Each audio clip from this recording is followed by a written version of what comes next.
सब जानते हैं कहाँ से मैंने, जो असली आरोपी हैं वो अपने बचने के रास्ते ढूंढ रहे हैं। Hotel the grand palace, indoor dormitory hall, banquet hall, conference hall, विशाल parking area, pure veg family restaurant. पता है साई वाटिका के पास, भोपाल रोड, सागर। शुरू करें जी।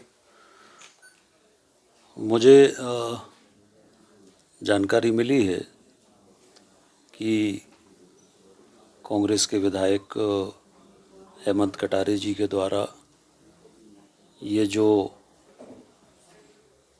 सौरव शर्मा जो ये पूरा जो परिवहन का विषय जो सामने आया है और जो रेड हुई है और जो सौरव शर्मा के यहाँ से जो भी सोना वगैरह या जो भी पकड़ा गया है, इस संबंध में हेमंत कटारे जी ने कहा है कि सौरव शर्मा की नियुक्ति मेरे द्वारा हुई थी या मैंने अनुशंसा की थी, ये पूरी तरह से असत्य है।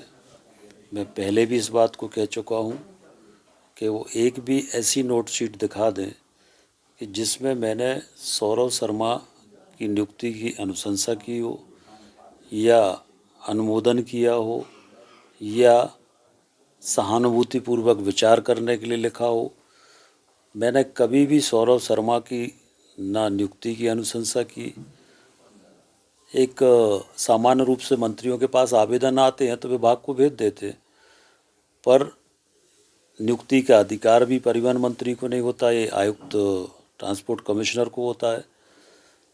तो मेरे द्वारा ना कोई अनुशंसा की गई, ना कोई सहानुभूतिपूर्वक विचार करने के लिए लिखा गया, ना मेरे द्वारा कोई आदेश किया गया। हम सब जानते हैं, पूरा प्रदेश जानता है कि हेमंत कटारे मैनेज होके पत्रकार वार्ता करते हैं या मैनेज होके आरोप लगाते हैं। ये कोई एक मामला नहीं है, ये लगभग इनका हर दिन का काम है। विधानसभा में अगर हम देखें तो विधानसभा में ये प्रश्न लगाते हैं, ध्यानाकर्षण लगाते हैं और उसके बाद फिर मैनेज होके उसी के पक्ष में पत्र लिखते हैं, उसी के समर्थन में पत्र लिखते, उसके बाद उस बारे में नहीं बोलते, उसके बाद उसकी कार्रवाई के बारे में कभी नहीं बोलते। इसी तरह से पूर्व में सुधीर शर्मा जी के ऊपर इन्होंने आरोप लगाए और फिर बाद में मैनेज होके और स्वयं ने कहा कि आरोप गलत थे। तो हेमंत कटारे जी, पूरा प्रदेश जानता है कि मैनेज होकर पत्रकार वार्ताएं करते हैं। जब इस मामले में ये जो रेड हुई है, जब सारी जांच एजेंसियां जांच कर रही हैं, इनकम टैक्स भी जांच कर रहा है, ईडी भी जांच कर रही है, लोकायुक्त भी जांच कर रहा है, जब सारी जांच एजेंसियां जांच कर रही है तो क्या पत्रकार वार्ता करके जांच एजेंसियों को प्रभावित करने का प्रयास है? क्या जो असली आरोपी है उनको बचाने का प्रयास है? क्या उनको बचाने के लिए ये सारा जो मामला है वो डाइवर्ट करने का प्रयास हो रहा है? पर मैंने पहले भी कहा और आज फिर कह रहा हूँ कि जांच में सत्यता आएगी और जो भी आरोपी हैं वो सारे आरोपी, उन पर कार्रवाई सरकार करेगी। जहाँ तक हेमंत कटारे जी का सवाल है, ये स्वयं 376 के आरोपी रहे हैं और 376 एक महिला पत्रकार की तरफ से ये केस रजिस्टर्ड हुआ था और उस केस में मुझे मालूम है कि उस एफएसएल के माध्यम से वो जो पॉजिटिव रिपोर्ट थी रेप की, उसको किस तरह से नेगेटिव किया गया, वो पूरी कहानी मुझे पता है। वो भी मैं सामने लाऊंगा कि कैसे वो नेगेटिव रिपोर्ट हुई। इसकी पुनः जांच के लिए भी मैं लिखूंगा। और हेमंत कटारे जी की भोपाल में आज अनेक प्रॉपर्टी हैं, अनेक संपत्ति हैं, ये कहाँ से आई? हेमंत कटारे जी का जो आईएसबीटी पर पेट्रोल पंप है, उस पेट्रोल पंप के आजू बाजू में जो झुग्गी झोपड़ियाँ हैं, उन झुग्गी झोपड़ियों में इनके भाई योगेश कटारे के संरक्षण में गांजा बेचा जा रहा है, ब्राउन शुगर बेची जा रही है। तमाम तरह के नशीले पदार्थ बेचे जा रहे हैं। इनके खुद भाई के ऊपर, योगेश कटारे के ऊपर 35 आपराधिक प्रकरण हैं और ये चुनाव के समय भी भिंड में कैसे चुनाव जीते ये भी मुझे मालूम है। भोपाल से अपराधियों को ले जाकर बूथ कैप्चरिंग करके ये इन्होंने चुनाव जीता। तो वो पूरे समय भोपाल में रहकर और मैनेज होकर इसी तरह से लोगों पर आरोप लगाते हैं, पर मैं उनको मैनेज करने वाला नहीं हूँ। मेरा राजनीतिक जीवन खुली किताब की तरह है। और उन्होंने कहा कि सौरभ शर्मा की नियुक्ति मालथोन चेक पोस्ट पर मेरे समय में हुई थी।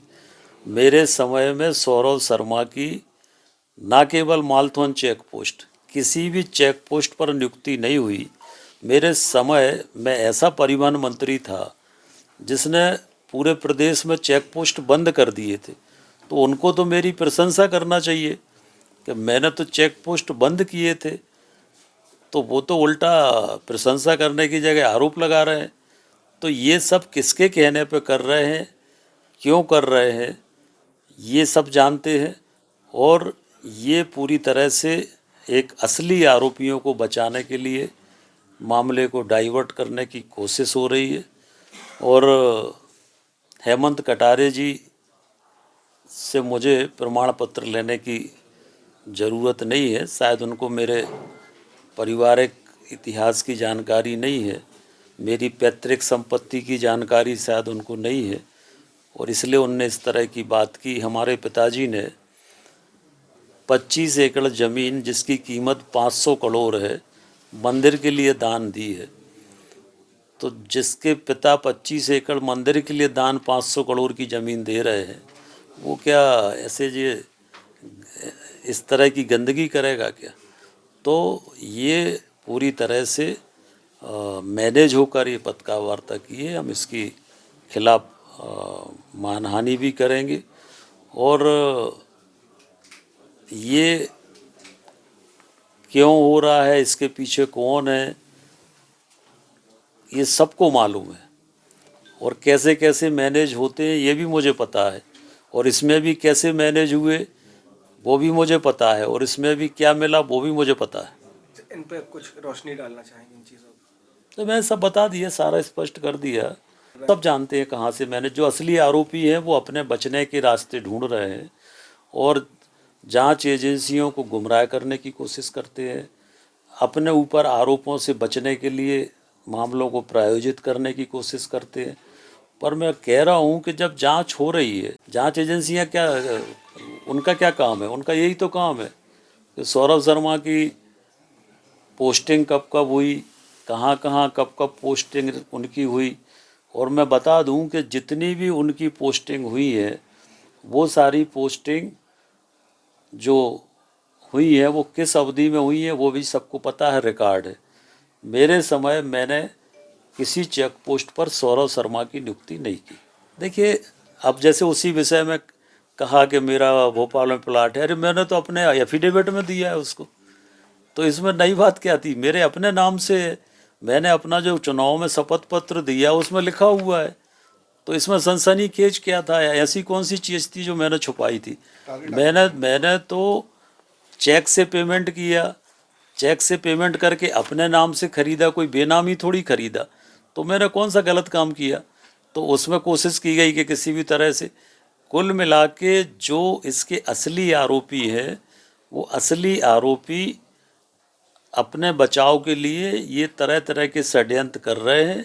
ये कोई षड्यंत्र सफल नहीं होंगे, और जो आरोपी हैं वो आप देखेंगे कि सबके सामने वो आरोपी जल्दी आएंगे। Hotel the grand palace, luxury deluxe room, feel the comfort, indoor dormitory hall, banquet hall, conference hall, विशाल पार्किंग एरिया, स्वादिष्ट खाने का आनंद लीजिए प्योर वेज फैमिली रेस्टोरेंट के साथ, सीसीटीवी से सुरक्षित कैंपस।